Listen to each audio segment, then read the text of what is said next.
Welcome to our channel. Today we how to transfer inventory records into QuickBooks for tax reporting, full guide step by step clearly.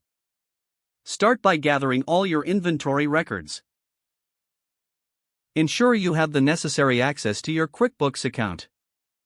Log into QuickBooks and navigate to the Lists menu. Select Item List from the drop-down options. Click on the Item button at the bottom left corner.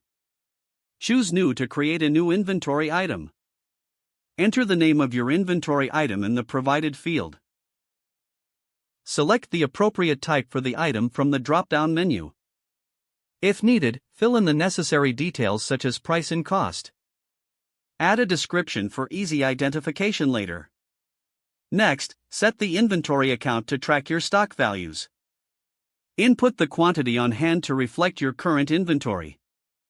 If applicable, enter the reorder point for inventory management. For accurate tax reporting, ensure your purchase information is updated. Click OK to save your new inventory entry. Repeat this process for each inventory item you need to transfer. Once all items have been entered, navigate to the Reports menu. Select Inventory to view your inventory status. Review the inventory report for any discrepancies. Make any necessary adjustments before finalizing for taxes. Export the inventory report as a PDF or Excel file for your records. This document will be essential for your tax reporting. Consider consulting with a tax professional for accuracy.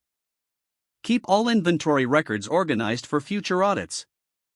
Finally, regularly update your inventory records in QuickBooks. This will ensure compliance and accurate financial reporting. Following these steps will help streamline your tax reporting process. Make sure to review and automate future inventory updates where possible.